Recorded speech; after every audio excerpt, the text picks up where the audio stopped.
الرحیم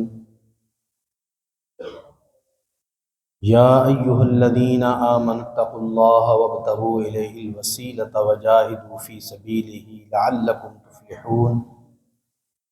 صدق اللہ العظیم وصدق رسولہ النبی الکریم الامین۔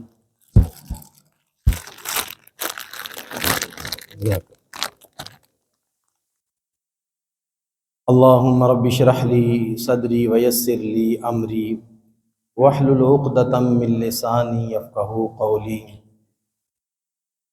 ان اللہ وملائکتہ یصلون علی النبی یا ایہا الذین آمنوا صلوا علیہ وسلموا تسلیما۔ الصلاۃ والسلام علیک یا سیدی یا رسول اللہ وعلی آلک واصحابک یا حبیب اللہ۔ الصلاۃ والسلام علیک یا نبی اللہ وعلی آلک واصحابک یا نبی اللہ۔ شاہ جیلاں تیرے در کی قسم، تیری یاد سے جی بہلاتے ہیں، سب غوث قطب ابدال ولی تیرے نام کا صدقہ کھاتے ہیں۔ سارے ولیوں کی گردن جھکائی گئی، مہر ان کے قدم کی لگائی گئی، چاہے ابدال ہو چاہے اوتاد ہو، میرے غوث جلی کا مداح خان ہے۔ اللہ تبارک و تعالی جل جلالہ و اعظم شانہ و اتم برہانہ کی حمد و ثنا اور اس کے پیارے حبیب مکرم، شفیع معظم، نور مجسم، مولائے کل، دانائے سبل، ختم الرسل، حسن کل، اخلاق کل، وارث جینا وجہ تخلیق زمین و زمان، دستگیر جہاں غم گسار سماں، سید سروراں حامی بے کساں، خاتم النبیین رحمت للعالمین، احمد مجتبیٰ جناب حضرت محمد مصطفیٰ صلی اللہ علیہ وآلہ وسلم کی بارگاہ اقدس میں ہدیہ درود و سلام کا نذرانہ عرض کرنے کے بعد، میرے نہایت ہی واجب الاحترام علماء کرام، بالخصوص سرمایہ اہل سنت استاد الحفاظ حضرت علامہ مولانا قاری عبدالحمید صاحب زیدہ شرفہ، خطیب و امام جامع مسجد حاضہ، مجاہد اہل سنت حضرت علامہ مولانا محمد عدنان صدیقی صاحب زیدہ شرفہ، مجاہد اہل سنت حضرت علامہ مولانا قاری اشفاق کوکب صاحب زیدہ شرفہ،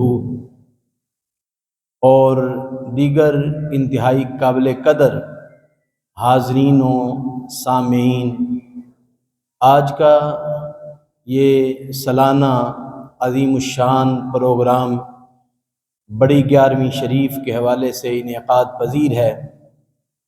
مبارکباد کے مستحق ہیں محترم صوفی خادم حسین صاحب اور ان کے بیٹے محترم منور قادری صاحب، اور دیگر جتنے بھی معاونین ہیں اس مسجد کے ساتھ۔ اللہ تعالیٰ سب کو اس محفل پاک کی برکتیں نصیب فرمائے۔ مجھ سے قبل آپ نے تلاوت قرآن پاک بھی سنی، نعت شریف بھی سنی، اور آپ نے حضور غوث پاک کے حوالے سے منقبت بھی سنی، تو میں بھی آپ کے سامنے کچھ اصلاحی باتیں، کچھ حضور غوث پاک کے حوالے سے آپ کے سامنے ذکر کروں گا۔ دعا کریں اللہ تعالی ہم سب کا یہاں بیٹھنا قبول فرمائے۔ اور بھی جتنے علماء کرام، حضرت مولانا قاری مقصود احمد قادری صاحب زیدہ شرفہ، اور مجمع کے اندر بھی اگر جتنے حضرات بھی تشریف فرما ہیں سب قابل قدر ہیں، اللہ تعالیٰ آپ کا آنا قبول فرمائے۔ محترم حاضرین، ولایت تین قسم کی ہے۔ ایک ہے ولایت وہبی، ایک ہے ولایت کسبی، ایک ہے ولایت نظری۔ ولایت وہبی یہ ہے کہ جو اللہ تبارک و تعالیٰ کی طرف سے دنیا میں ولی بن کے آئے، جسے مادرزاد ولی کہتے ہیں۔ حضور غوث پاک، محبوب سبحانی، قطب ربانی، شہباز لامکانی، قندیل نورانی، حضرت سیدنا محی الدین الشیخ عبد القادر جیلانی رضی اللہ تعالی عنہ، آپ جو ہیں وہبی ولی ہیں، مادرزاد ولی ہیں، ولی بن کے دنیا میں تشریف لائے ہیں۔ اور دوسری قسم ہے ولایت وہبی، کہ بندہ دنیا میں آئے، محنت کرے، عبادت کرے، ریاضت کرے، شریعت کے مطابق زندگی گزارے، اسے بھی اللہ تبارک و تعالیٰ اپنا دوست بنا لیتا ہے۔ ایک ہے ولایت نظری، کہ کسی اللہ والے کے پاس بندہ رہے، ان کی خدمت کرتا رہے، وہ خوش ہو کے اس بندے پر نظر ڈالیں، محبت کے ساتھ دیکھیں، تو اللہ والوں کی نظر کے صدقے بھی اللہ مقام ولایت عطا فرما دے۔ ایک اشارہ دے دیتا ہوں کہ حضور غوث پاک کا ایک چور نے جبہ پکڑا تھا اتارنے کے لیے۔ حضرت شیخ سعدی رحمۃ اللہ تعالی علیہ فرماتے ہیں، اس نے جو ہی جبے کو ہاتھ ڈالا تو غوث پاک نے اللہ تعالیٰ کے حضور دعا کی، اے اللہ، اس نے میرا دامن تھام لیا ہے، اب قیامت تک میرا دامن چھوٹنے نہ پائے۔ اس کی نیت نہ دیکھ، میرا دامن دیکھ۔ تو حضور غوث پاک نے نظر ڈالی اور چور کو قطب بنا دیا۔ تو حضور غوث پاک یہ مادرزاد ولی پیدا ہوئے ہیں، اور جن کے والدین اتنے پاک اور اتنے اعلیٰ خاندان کے ہوں کہ آپ کا ننیال بھی شان والا ہے، آپ کا ددیال بھی شان والا ہے۔ اگر دیکھا جائے آپ کے جو ددیال والے ہیں ان کا شجرہ نسب امام حسن تک جا پہنچتا ہے، جو ننیال والے ہیں ان کا شجرہ نسب امام حسین تک پہنچتا ہے۔ آپ نجیب الطرفین سید ہیں، آپ حسنی سید بھی ہیں اور حسینی سید بھی ہیں۔ باپ کی طرف سے حسنی سید ہیں اور ماں کی طرف سے حسینی سید ہیں۔ امام حسن رضی اللہ تعالیٰ عنہ کے بیٹے ہیں حسن مثنی، اور ان کے دوسرے بیٹے کا نام، امام حسن کے دوسرے بیٹے کا نام ہے حضرت زید۔ حسن مثنی کی اولاد میں سے حضور غوث پاک دنیا میں تشریف لائے ہیں، اور امام حسن کے جو دوسرے بیٹے ہیں حضرت زید، ان کی اولاد میں سے داتا صاحب دنیا میں تشریف لائے ہیں۔ گویا کہ تایا کے بیٹے اور چچا کے بیٹے ہیں، اتنا قریبی رشتہ بھی ہے۔ تو اتنا اعلیٰ خاندان ہے کہ آپ کے والد گرامی بھی اللہ کے ولی ہیں، دادا جان بھی اللہ کے ولی ہیں، سارا اوپر تک شجرہ جو ہے یہ سارے اللہ کے ولی ہیں، اور زندگی کا ایک ایک لمحہ اللہ کی محبت میں گزار رہے ہیں، طہارت کے ساتھ گزار رہے ہیں۔ حضرت ابو صالح موسیٰ جنگی دوست رحمت اللہ تعالی علیہ کئی دن فاقے سے گزارتے ہیں۔ 3 دن کا فاقہ ہے، باہر نکلتے ہیں، ندی کے کنارے سیب آ رہا ہے، کھایا، خیال آیا سیب کھا تو لیا ہے، مالک سے پوچھا تو ہے ہی نہیں، معافی کا ارادہ کیا، جس طرف سے پانی آ رہا تھا اس طرف چلے گئے، وہاں دیکھا کہ ایک باغ ہے، اس کی شاخیں پانی کے اندر ہیں، خیال کیا یہی باغیچہ ہے، اندر داخل ہوئے، جنہوں نے حضور غوث پاک کا نانا جان بننے کی سعادت حاصل کرنی تھی، جناب عبداللہ سومئی آپ اندر تشریف فرما ہیں، ابو صالح موسیٰ اندر داخل ہوئے، کہا کیسے آنا ہوا؟ جوانی ہے، عرض کی حضور آپ کے باغ کا سیب کھایا ہے، معافی مانگنے آیا ہوں۔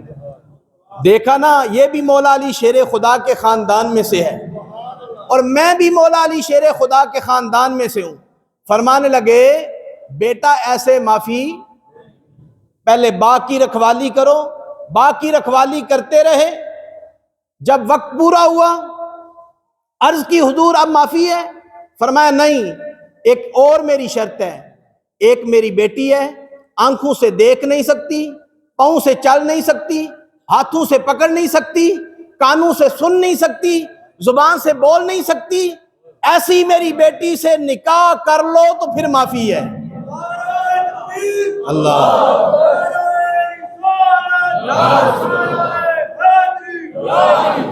آپ نے کہا مجھے منظور ہے، نکاح ہوا، اندر داخل ہوئے، سلام کیا، سلام کا جواب بھی آیا، خیال کیا زبان بھی ٹھیک ہے، کان بھی ٹھیک ہیں، ہاتھ بھی ٹھیک ہیں، پاؤں بھی ٹھیک ہیں، واپس پلٹے، کہا حضور آپ نے جو نشانیاں بیان فرمائی تھیں وہ تو ان کے اندر نہیں پائی جاتی، معاملہ کیا بنا؟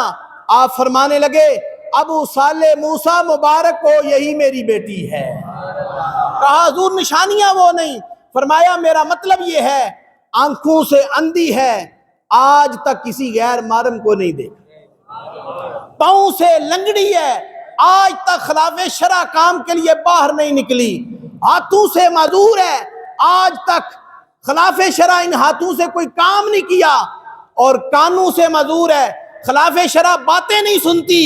اللہ اکبر۔ اے محترم حاضرین، باپ اتنا نیک ہو سیب کھانے پر معافی مانگے، ماں اتنی نیک ہو جس نے شریعت کے مطابق ساری زندگی گزاری ہو، تو پھر بیٹا بھی تو عبد القادر ہی پیدا ہوتا ہے نا۔ اللہ یا رسول اللہ، پھر بیٹا بھی تو عبد القادر جیلانی ہی پیدا ہوتا ہے نا۔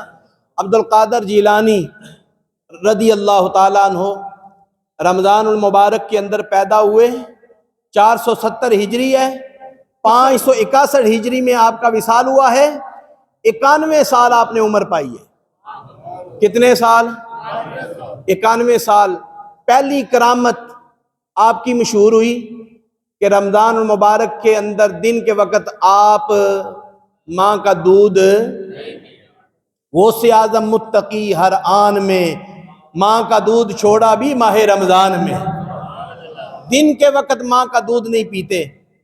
چاند کی 29 تاریخ ہے، شک لائق ہوا، آسمان پہ بادل تھے، نہ جانے صبح عید ہے یا روزہ ہے، اعلان ہوا روزہ رکھ لیتے ہیں، سادات کے گھر میں جائیں گے، پوچھیں گے عبد القادر نے دودھ ماں کا پیا یا نہ پیا؟ اگر ماں کہے گی سحری کے بعد، فجر کے بعد دودھ پی لیا تو ہم روزہ افطار کر دیں گے، اگر ماں نے کہا دودھ نہیں پیا تو ہم روزہ مکمل کریں گے۔ یہ غوث پاک کی کرامت بچپن کے عالم میں ظاہر ہوئی ہے۔ محترم حاضرین، غوث پاک آپ کی سیرت کے حوالے سے یہ بڑا لمبا موضوع ہے، بڑا طویل موضوع ہے۔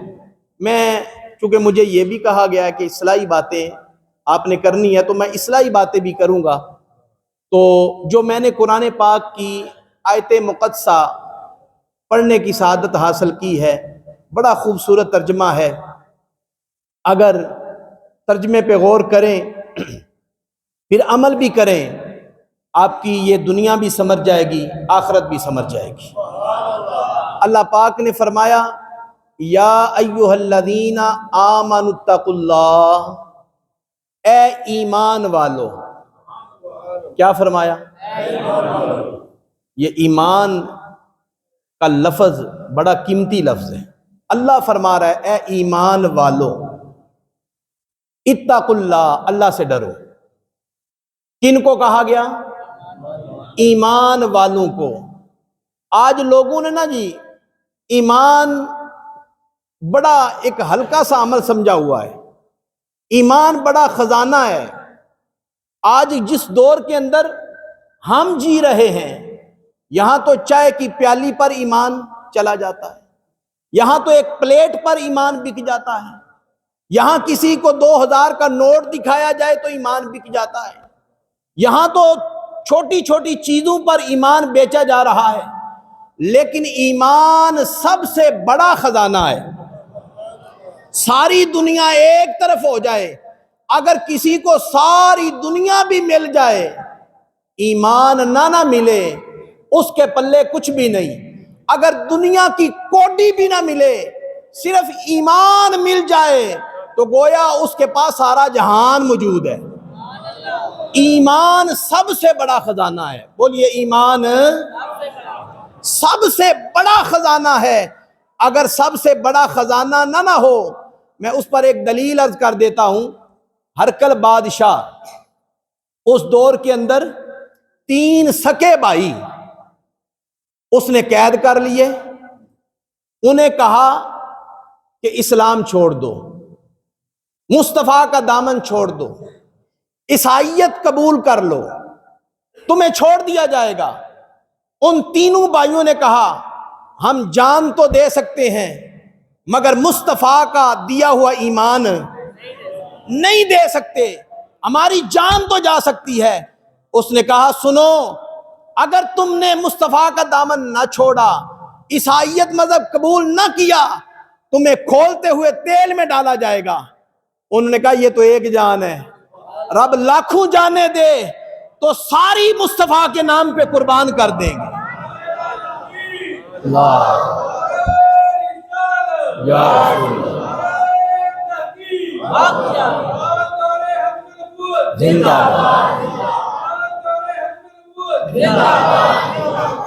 ایمان کی اہمیت سمجھیں کہ ایمان کتنا بڑا خزانہ ہے۔ آج ایمان کے سودے ہو رہے ہیں، بندہ مومن لمحے لمحے اپنا ایمان بیچ رہا ہے۔ آج یہ بات سنیں گے تو پھر کبھی ہم ایمان کا سودا نہیں کریں گے۔ 3 سکے بھائی ہیں، اس روایت کو علامہ جلال الدین سیوطی نے نقل فرمایا ہے شرح الصدور کے اندر۔ اور جانتے ہو علامہ جلال الدین سیوطی کون ہیں؟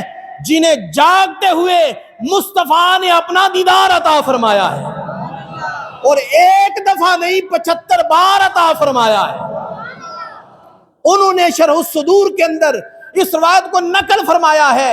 3 سکے بھائی ہیں، تینوں قید ہو گئے، ہرقل بادشاہ نے قید کر لیے اور کہا دامن مصطفیٰ چھوڑو، عیسائیت مذہب قبول کرو ورنہ تمہیں جلا دیا جائے گا۔ انہوں نے کہا یہ تو ایک جان ہے، لاکھوں جانیں بھی ہو مصطفیٰ کے نام پہ قربان کر دیں گے۔ اس نے تیل گرم کرایا اور کہا کہ یہ عمل باری باری کیا جائے، ان کے سامنے کیا جائے تاکہ سزا دے کہ ہو سکتا ہے مصطفیٰ کا دامن چھوڑ دیں، ایمان سے پھر جائیں۔ پہلے بڑے بھائی کو بلایا گیا، اسے کہا گیا مصطفیٰ کا دامن چھوڑتے ہو؟ سامنے تیل ہے، 3 دن ہو گئے ہیں گرم ہوتے ہوئے۔ اللہ اکبر، اس مجاہد پر لاکھوں سلام ہو۔ اس نے کہا سنو، میں نے پہلے کہا تھا اس جسم میں خون کا آخری قطرہ بھی اور آخری سانس سے بھی یہی آواز آئے گی کہ جان جاتی ہے تو جائے، مصطفیٰ کا دامن ہاتھ سے نہ جائے۔ اللہ اکبر یا رسول اللہ۔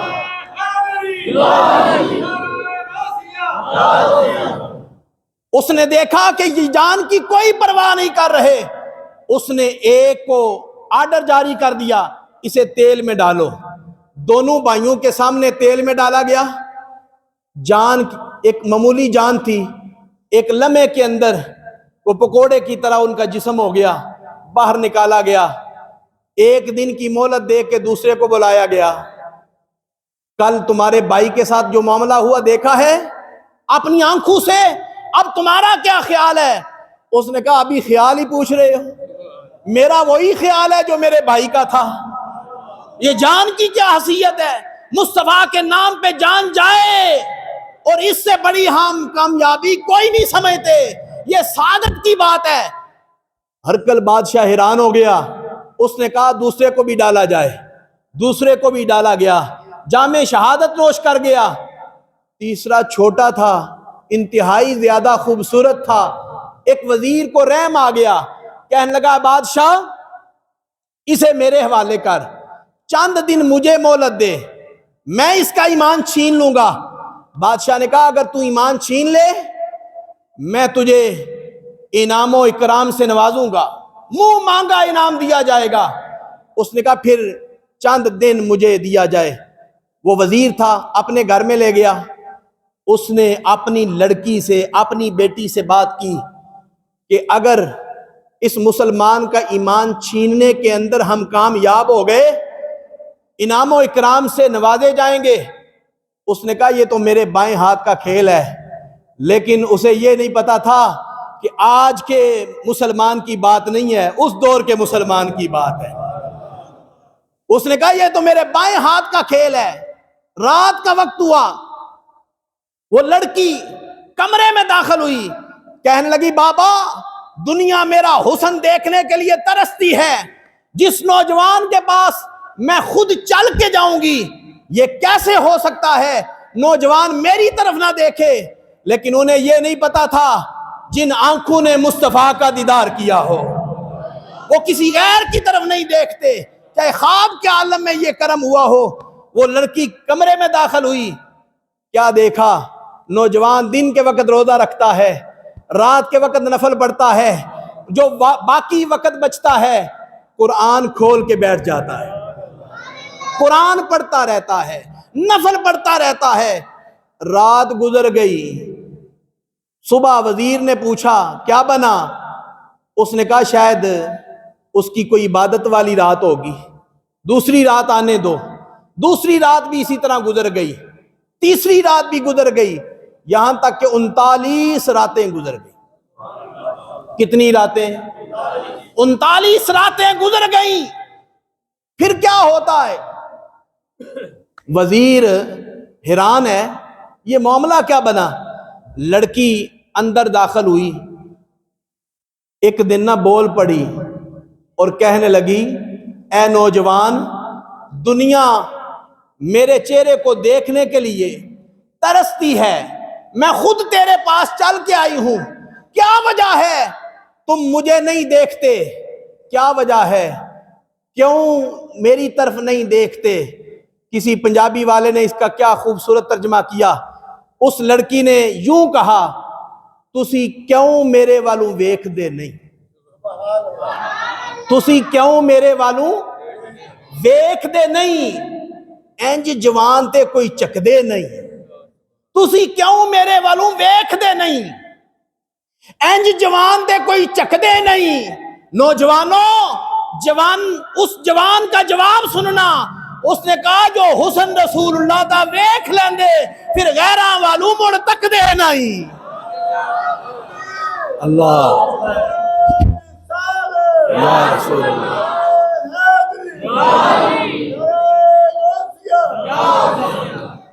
جڑا حسن نبی دا ویکھ لیندے او غیراں والوں پھر ہم نے کلمہ کن کا پڑھا ہے یار؟ ہم نے حضور کا کلمہ پڑھا ہے۔ ایمان کوئی چھوٹی چیز کا نام ہے کہ ہم ہر لمحے بکیں، ہر نالی پہ بک جائیں، گلی بنوانے پہ بک جائیں، اور 1,000 پہ بک جائیں، 1500 کے نوٹ پہ بک جائیں، 2000 5000 میں؟ ایمان کوئی چھوٹی چیز کا نام نہیں ہے۔ اس لیے آج یہ ذہن ہم نے بنانا ہے کہ زندگی میں ایمان کا سودا ہم کبھی نہیں کریں گے۔ یہ سب سے بڑا خزانہ ہے، یہ سب سے بڑا خزانہ ہے۔ آخر نتیجہ کیا نکلتا ہے؟ جب نوجوان نے یہ جواب دیا نا کہ ہماری آنکھوں میں حسن مصطفیٰ ہے، اخلاص سے جملہ نکلا تھا، لڑکی کے دل پہ اثر کر گیا اور کہنے لگی وہ کیسا حسن ہوگا جس حسن کو نوجوان نے دیکھا ہے اور دیکھنے کے بعد 40 راتیں ہونے والی ہیں، اس نے میری طرف آنکھ اٹھا کے دیکھا ہی کوئی نہیں۔ اس کی زبان سے بس یہ جملہ نکلنا تھا، اس نے کہا جس حسن پہ تو قربان ہے مجھے بھی اس نبی کا کلمہ پڑھا دے۔ وزیر کی لڑکی نے کلمہ پڑھا، وزیر کی بیٹی نے کلمہ پڑھا۔ اس نے کہا اب یہاں رکنا ہمارے لیے بہتر نہیں، یہاں سے نکلیں۔ راتوں رات نکل پڑے، دوڑتے رہے، ایک مقام آیا، رات کے وقت کہیں رکے، پھر صبح کے وقت دوڑتے رہے۔ ایک دن انہوں نے منظر کیا دیکھا، پیچھے سے 2 گھوڑے آ رہے ہیں، ان پہ نوجوان سوار ہیں۔ لڑکی کہنے لگی لگتا یوں ہے گھر والوں کو پتہ چل گیا ہے۔ اس نوجوان نے کہا اگر پتہ چل گیا ہے تو کوئی پریشانی والی بات نہیں ہے، ان کے لیے میں اکیلا ہی کافی ہوں۔ لیکن جب قریب آئے، اے امام الانبیاء کا کلمہ پڑھنے والوں، انہوں نے منظر کیا دیکھا، چھوٹے بھائی نے جن 2 بھائیوں کو اپنی آنکھوں کے سامنے تیل میں جلتا ہوا دیکھا تھا، وہ دونوں سواری پہ بیٹھ کے آ رہے ہیں، وہ دونوں سواری پہ بیٹھ کے آ رہے ہیں۔ جب قریب آئے تو بھائی کہنے لگا یہ تو دونوں میرے بھائی ہیں جن کو کل تیل کے اندر جلایا گیا ہے، یہ تو دونوں بھائی، یہ کیسے آ گئے؟ تو دونوں بھائیوں نے نا آگے سے قرآن پڑھا، وَلَا تَقُولُوا لِمَنْ يُقْتَلُ فِي سَبِيلِ اللَّهِ أَمْوَاتٌ بَلْ أَحْيَاءٌ وَلَكِنْ لَا تَشْعُرُونَ۔ ہمارے آنے پہ تعجب کرنے والوں، کیا تم نے قرآن نہیں پڑھا؟ شہید زندہ ہوتے ہیں،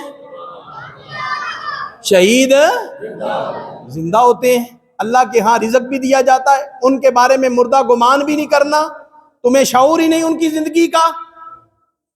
اللہ نے ہمیں بھیجا ہے، اللہ نے فرمایا ہے تمہارا ایک بھائی وہ جا رہا ہے، اس کے ساتھ وزیر کی لڑکی بھی ہے، جاؤ ان دونوں کا نکاح پڑھا کے آؤ۔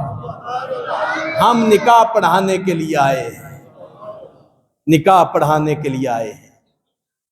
تو انہوں نے ایمان نہیں بیچا، ایمان۔ اچھا جی، آج جس موجودہ دور کے اندر آپ رہ رہے ہیں، میں رہ رہا ہوں، ہمارے حکمران جس طرح ہماری عوام بکتی ہے نا، اسی طرح ہمارے حکمران بھی بکتے ہیں۔ کوشش کرتے ہیں عیسائی راضی ہو جائیں، کوشش کرتے ہیں یہودی راضی ہو جائیں، وہ جو کہتے ہیں نا ایسے کرو، یہ کرتے ہیں، شاید وہ راضی ہو جائیں۔ مسجد کے اوپر سے سپیکر اتار دو، کہا اتار دیتے ہیں، اور فلاں کو پھانسی لگا دو، لگا دیتے ہیں، لڑکیاں نچا دو، نچا دیتے ہیں۔ ان کے کہنے پر جو وہ کہتے ہیں یہود و نصارہ، اسی طرح ہمارے حکمران کرتے ہیں کہ کوئی نہیں کرتے؟ اس بات میں کوئی شک؟ اللہ پاک نے نا ساری بات کو یوں بیان فرمایا، وَلَن تَرْضَىٰ عَنْكَ الْيَهُودُ وَلَا النَّصَارَىٰ حَتَّىٰ تَتَّبِعَ مِلَّتَهُمْ۔ یہود و نصارہ تم پہ کبھی بھی راضی نہیں ہوں گے، کسی صورت میں راضی، بولے نا کسی صورت میں راضی۔ یہ کون کہہ رہا ہے؟ اللہ۔ یہ کون فرما رہا ہے؟ ایمان سے بتائیں، اللہ جس نے ساری دنیا بنائی ہے وہ رب ہو کے کہے اے مسلمانوں یہودیوں کو راضی کرنے میں وقت نہ لگاؤ، عیسائیوں کو راضی کرنے میں وقت نہ لگاؤ، یہ ہر صورت راضی نہیں ہوں گے۔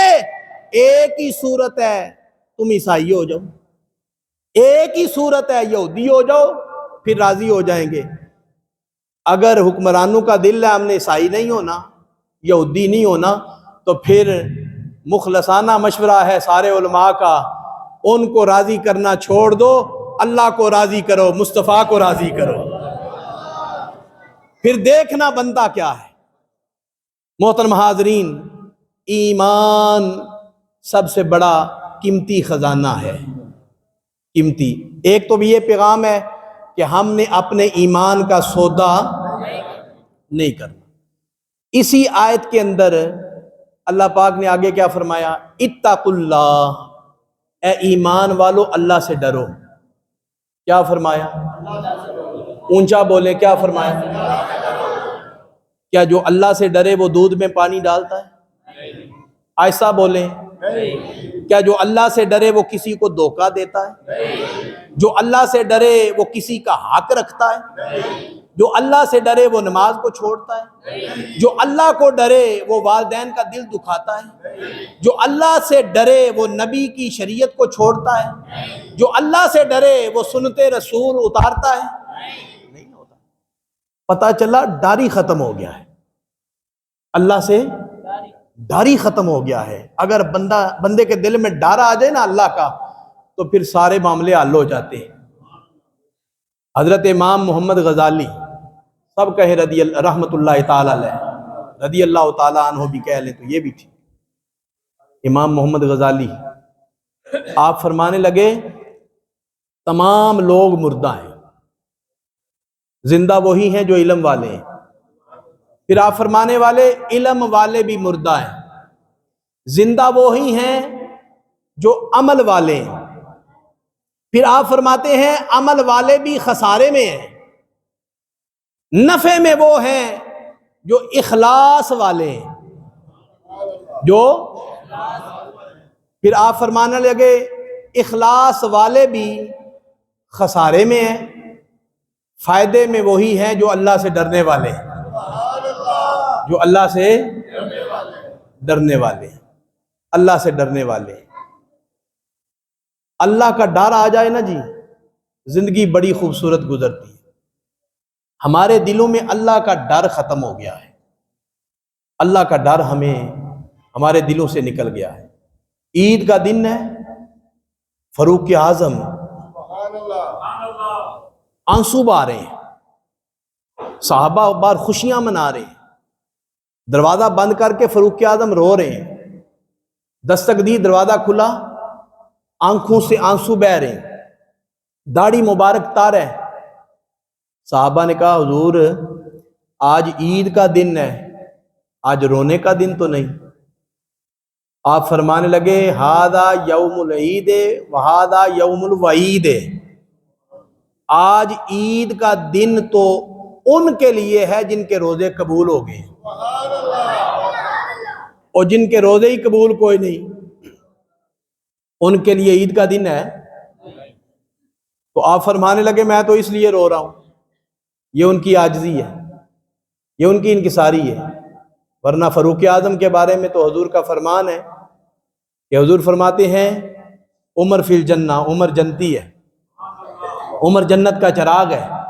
حضور نے دعا مانگ کے اللہ سے لیا ہے، جس کے بارے میں حضور نے فرمایا میرے بعد اگر کوئی نبی ہوتا تو عمر ہوتا، جن کے رکے سے دریائے نیل جاری ہو گیا، جن کی نیکیاں آسمان کے ستاروں کے برابر ہیں، اتنی شان کا صحابی اللہ کے خوف میں آنسو بہا رہا ہے، آنسو بہا رہا ہے۔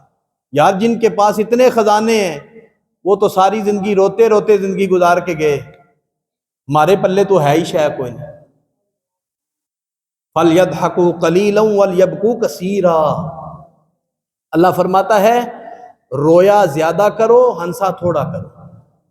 مجھے رونے والے بندے زیادہ پسند ہیں، مجھے رونے والے بندے زیادہ پسند ہیں، رونے والے، راتوں کو اٹھ کے رویا کرو۔ اللہ اکبر۔ پھر جب کرم ہونے پہ آتا ہے نا جی، کرم ہونے پہ آتا ہے، بس ایک بہانہ ہی بنتا ہے۔ بڑے بڑے مغرور بادشاہ آئے جن کے دلوں میں بڑا غرور تھا، اور بعض اوقات قبولیت کا وقت ہوتا ہے،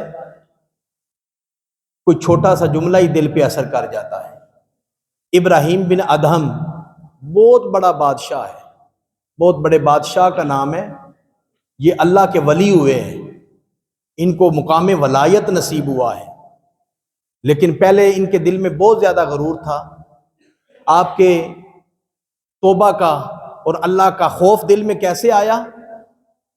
آپ جب سوتے تھے نا، دل میں اتنا غرور تھا نوکروں سے کہتے میرا بستر لگاؤ، پھولوں کی سیج لگتی، بادشاہ آتا پھولوں کی سیج کے اوپر سوتا، منوں کے حساب سے پھول آتے تھے، وہ پلنگ کے اوپر پہلے پھول ڈالے جاتے، بادشاہ آتا اس کے اوپر آ کے آرام کرتا۔ ایک دن نہ نوکر گھر میں نہیں تھے، نوکرانی گھر میں تھی۔ بادشاہ نے کہا آج نوکر گھر میں کوئی نہیں، اے نوکرانی جاؤ پھولوں کی سیج تم لگا کے آؤ۔ نوکرانی پھولوں کی سیج لگانے گئی، اس نے پھول ڈالے، سیج لگ گئی، ساری زندگی ٹوٹی ہوئی چارپائی پہ لیٹنے والی تھی۔ کبھی بھی ایسا ماحول زندگی میں اس نے دیکھا نہیں تھا۔ خیال آیا بادشاہ کے آنے میں کافی وقت ہے، کیوں نہ ہو کہ بادشاہ کے بستر پہ سر رکھ کے دیکھوں بادشاہوں کے بستر کیسے ہوتے ہیں۔ وہ نوکرانی بادشاہ کے بستر پہ جو ہی اس نے سر رکھا، پھولوں کی خوشبو دماغ کو چڑھی، سکون ملا، آنکھ لگ گئی۔ بادشاہ آ گیا، اندر پہلے ہی غرور تھا، تکبر سے بھرا ہوا تھا۔ اس نے دیکھا نا نوکرانی اور میرا بسترا، یہ معاملہ کیسا بنا؟ اسے غصہ آیا، اس نے جلاد کو بلایا، جلاد آیا۔ ابراہیم بن ادم نے کہا اتنے زور کا کوڑا مارو اس کی نسلیں بھی یاد کریں۔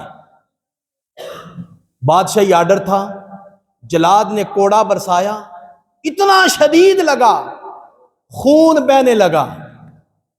اس کی آنکھ کھل گئی، رو پڑی، رونے کے ساتھ ساتھ مسکرا پڑی۔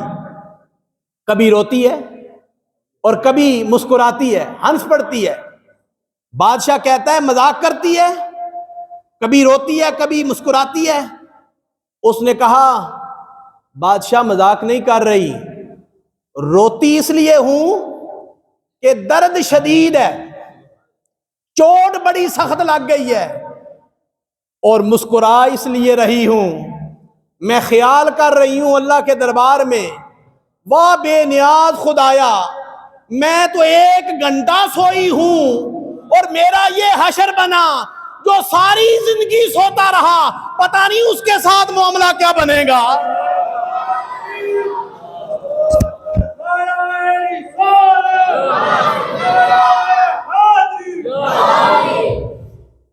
میں تو 1 گھنٹہ سوئی ہوں، میرا یہ حشر بنا ہے، جو ساری زندگی سوتا رہا پتہ نہیں اس کا کیا حشر ہوگا، اس کا کیا بنے گا۔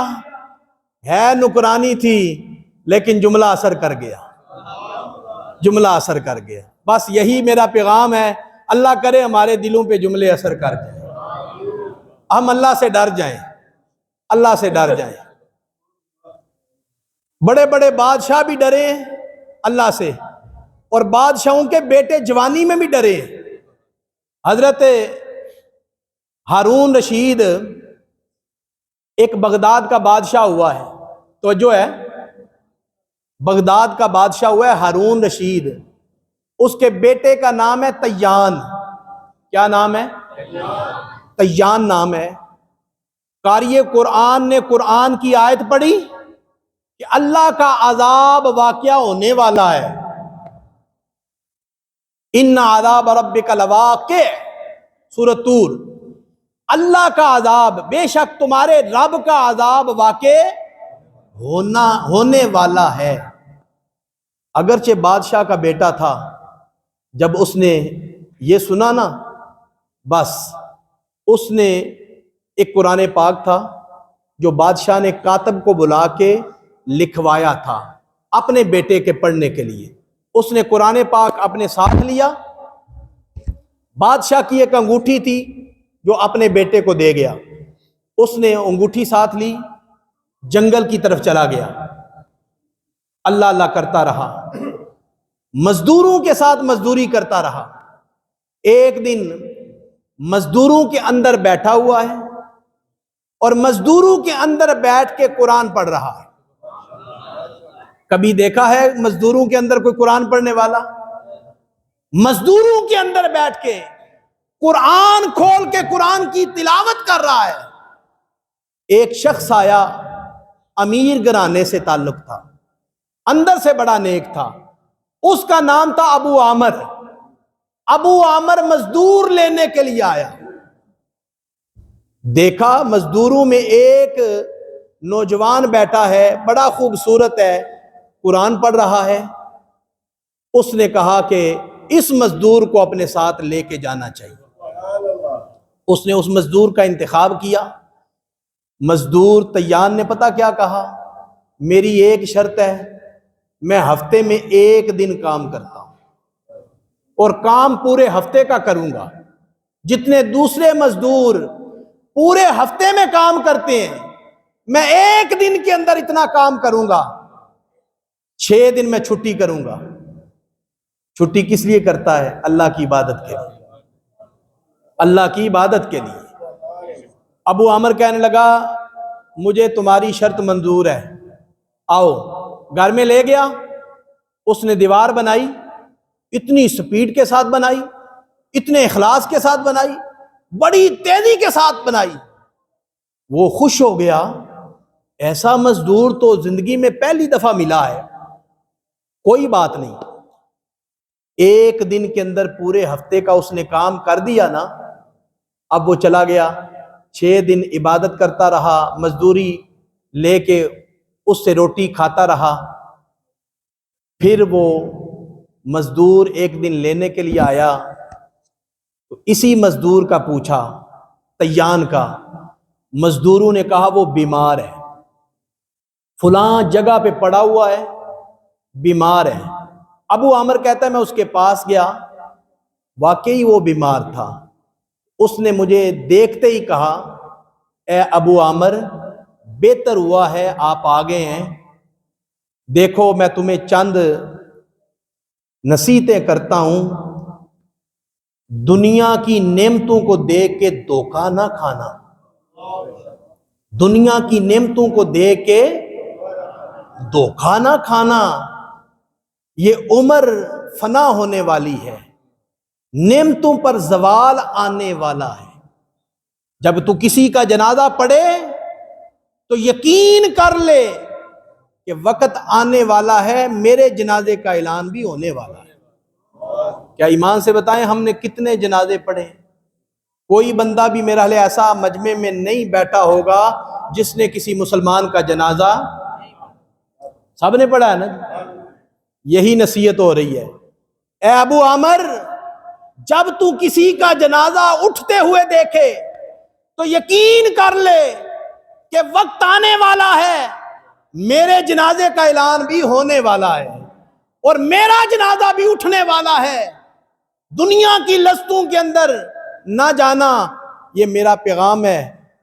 پھر اس نے کہا کہ میرا وقت قریب آ گیا ہے، مجھے سنت کے مطابق غسل دینا، کفن دینا، انہی کپڑوں کے اندر مجھے کفن دے دینا اور قبر کے اندر اتار دینا، اور خلیفہ ہارون رشید ایک بادشاہ ہے بغداد کا، اسے یہ قرآن دے کے آنا، انگوٹھی بھی اسے دے کے آنا، اور خلیفہ ہارون رشید بادشاہ کو میری طرف سے ایک پیغام دینا کہ غفلت کی موت نہ مرنا، اللہ سے ڈرتے رہنا ہے۔ بیٹا باپ کو نصیحت کر رہا ہے کہ خلیفہ ہارون رشید سے کہنا غفلت کی موت نہ مرے، اللہ سے ڈرتے رہنا، اور یہ قرآن بھی دے دینا، یہ انگوٹھی بھی دے دینا، وہ خود سمجھ جائے گا۔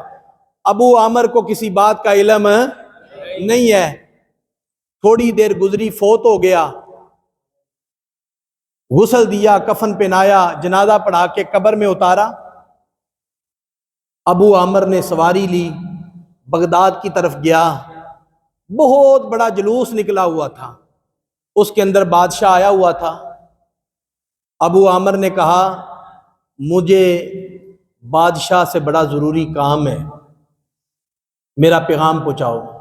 پیغام پہنچا، بادشاہ نے کہا اس شخص کو بولیں کہ فلاں وقت میرے گھر میں آئے۔ ابو عامر کہتا ہے میں بادشاہ کے گھر میں چلا گیا، جلوس ختم ہو گیا، جب میں گھر میں پہنچا نا تو میں نے کہا اے بادشاہ، ایک نوجوان ہے جس کا نام تھا تیان، وہ میرے گھر میں مزدوری کرتا رہا اور یہ اس نے قرآن پاک دیا ہے، یہ اس کی انگوٹھی ہے اور وہ فوت ہو گیا ہے، میں نے اسے غسل دیا ہے، میں نے اسے کفن پہنایا ہے، جنازہ پڑھایا ہے، قبر میں اتارا ہے۔ اب بادشاہ کی کیفیت کیا ہے کہ بادشاہ کی آنکھوں میں چھم چھم آنسو برسنے لگے، بادشاہ رونے لگا اور بادشاہ کہنے لگا اے ابو عامر ذرا ہاتھ قریب کرو، جن ہاتھوں سے تم نے تیان کو غسل دیا ہے ہاتھ قریب کرو۔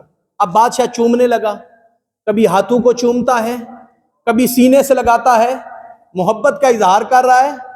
ابو عامر کہنے لگا بادشاہ، اس کا ایک پیغام بھی تھا کہ خلیفہ ہارون رشید سے کہہ دینا کہ غفلت کی زندگی نہ گزارنا، غفلت کی حالت میں نہ مرنا، اللہ سے ڈرتے رہنا، اللہ سے ڈرتے رہنا۔ یہ تیان مرنے سے پہلے یہ پیغام دے گیا ہے۔ بادشاہ اور زیادہ رونے لگا۔ ابو عامر کہنے لگا جناب، ایک مزدور کی خاطر اتنے آنسو بہا رہے ہو؟ جس مزدور کو میں نے غسل دیا ہے ان ہاتھوں کو چوم رہے ہو؟ وجہ کیا ہے؟ ذرا وجہ تو بتاؤ۔ بادشاہ نے کہا اے ابو عامر، جس کو تو مزدور سمجھ رہا ہے وہ میرا شہزادہ ہے۔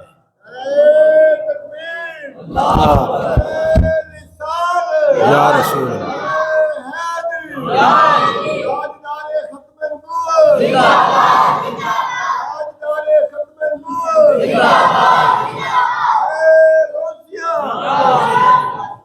جسے تو مزدور سمجھ رہا ہے وہ میرا شہزادہ ہے، وہ میرا بیٹا ہے۔ وہ قاری قرآن نے آیت پڑھی تھی کہ اللہ کا عذاب واقع ہونے والا ہے، اس کے دل پہ اثر ہوا ہے، مجھے چھوڑ کے چلا گیا، ہم نے بڑا تلاش کیا نہیں ملا، آج فوت ہو گیا ہے، میں اس لیے رو رہا ہوں، وہ مزدور نہیں تھا، وہ میرا بیٹا تھا۔ اے بڑی 11ویں شریف کے موقع پر آنے والوں، حضور غوث پاک کی طرف سے بھی یہی پیغام ہے، وہ بھی ساری زندگی یہ پیغام دیتے رہے، ایمان بچانا اور اللہ سے ڈرتے رہنا، اللہ سے اللہ سے ڈرتے رہنا۔ کتنی باتیں ہوگی؟ 2، ایمان اور اللہ سے۔ وَابْتَغُوا إِلَيْهِ الْوَسِيلَةَ، اللہ پاک فرماتا ہے ایک تو ایمان پر جمے رہنا، دوسرا مجھ سے ڈرتے رہنا، تیسرا میری بارگاہ میں آنے کے لیے وسیلہ تلاش کرنا۔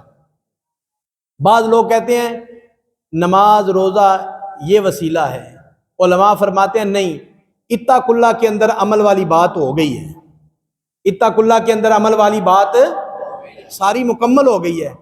اس سے مراد علماء ربانی ہیں، مشائخ جو ہیں، جو ربانی علماء ہیں، مشائخ طریقت ہیں، وہ مراد ہیں جو صحیح معنوں میں لوگوں کی رہنمائی کر رہے ہیں، چاہے وہ آستانہ عالیہ سیال شریف ہو، چاہے وہ آستانہ عالیہ گولڑا شریف ہو، پیر میر علی شاہ صاحب ہوں، خواجہ قمر الدین سیالوی ہوں، خواجہ معین الدین چشتی اجمیری ہوں، حضور داتا گنج بخش علی حجویری ہوں، یہ جتنے بھی آستانے ہیں یہ سب لوگوں کی رہنمائی کر رہے ہیں، یہ لوگوں کے لیے اللہ کی بارگاہ میں جانے کے لیے وسیلہ بنے ہیں۔ آگے اللہ پاک نے فرمایا وَجَاهِدُوا فِي سَبِيلِهِ لَعَلَّكُمْ تُفْلِحُونَ، اور چوتھی چیز ہے مجاہدہ کرو۔ جو مرشد سبق دے، جو کوئی اللہ والا سبق دے وہ سبق یاد کر کے تزکیہ نفس کرو، تزکیہ نفس کرو گے، وَجَاهِدُوا فِي سَبِيلِهِ لَعَلَّكُمْ تُفْلِحُونَ، جس کے اندر 4 چیزیں آ جائیں گی نا وہ کامیاب ہو جائے گا، وہ کامیاب ہو جائے گا۔ حضور غوث پاک نے تزکیہ نفس کتنا کیا ہے، وہ تو مادرزاد ولی تھے، اس کے باوجود 25 سال عراق کے جنگلوں کے اندر اللہ اللہ کرتے رہے، 12 سال محلہ کرخ کے اندر عبادت کرتے رہے۔ حضور غوث پاک 40 سال عشاء کے وضو سے فجر کی نماز پڑھتے رہے، عشاء کے وضو سے فجر کی نماز پڑھتے رہے۔ سارے ولیوں کے بادشاہ ہیں۔ جہاں خزانہ ہوتا ہے نا جی، وہاں ایک خزانہ بڑا ضروری ہے۔ جس بندے کے اندر کوالٹیاں زیادہ ہو نا دنیا داری اعتبار سے، اس بندے کے اندر بڑا غرور ہوتا ہے، تکبر ہوتا ہے۔ لیکن جو اللہ والے ہوتے ہیں ان کے اندر جتنی بڑی کوالٹی ہو اتنی عاجزی زیادہ ہوتی ہے۔ حضور غوث پاک کی عاجزی کتنی ہے؟ حضرت شیخ سعدی فرماتے ہیں میں نے اپنے پیر کے یہ لفظ سنے ہیں حج کے موقع پر، اے اللہ مجھے بخش دینا، اگر تو نے نانا بخشنا ہوا تو کوئی بات نہیں، تو بے نیاز ہے، تجھے کسی نے روکنا نہیں، تجھے کسی نے ٹوکنا نہیں۔ اگر مجھے نانا بخشنا ہوا، اے اللہ ایک مہربانی کر دینا، مجھے قیامت کے دن اندھا کر کے اٹھانا تاکہ نیک لوگوں کے سامنے میں شرمندہ نہ ہو سکوں، نیک لوگوں کے سامنے میں شرمندہ نہ ہو سکوں، مجھے اندھا کر کے اٹھانا۔ یہ پیران پیر کا فرمان ہے۔ اس لیے آج کا یہ پیغام بھی ہے کہ دل میں عاجزی پیدا کریں، دل میں انکساری پیدا کریں، دل میں عاجزی انکساری پیدا کریں۔ محترم حاضرین، آخری بات کہہ رہا ہوں حضور غوث پاک کے حوالے سے کہ حضور غوث پاک وہ ہیں جن کے جسم پر ساری زندگی مکھی نہیں بیٹھی۔ پیار سے کہیں سبحان اللہ۔ جنہیں پسینہ آتا تھا تو پسینہ سے خوشبو آتی تھی، پخانہ کرتے تھے تو زمین نگل جاتی تھی۔ کسی نے کہا حضور اے عبد القادر جیلانی، یہ تو آپ کے نانا جان کی صفات ہے کہ امام الانبیاء کے جسم پر مکھی نہیں بیٹھی۔ امام الانبیاء کو پسینہ آتا تھا تو پسینے سے خوشبو آتی تھی، جہاں آپ پخانہ فرماتے تھے زمین برکت کے لیے نگل جاتی تھی۔ یہ صفات تو امام الانبیاء کی ہیں۔ اے بڑی 11ویں پر آنے والوں، اپنے پیر کا جواب سننا۔ آپ فرمانے لگے تاللہ ھذا وجود جدی لا وجود عبد القادر، اے لوگوں مجھے اللہ کی عزت کی قسم ہے یہ وجود میرا وجود نہیں، نانا مصطفیٰ کا وجود ہے۔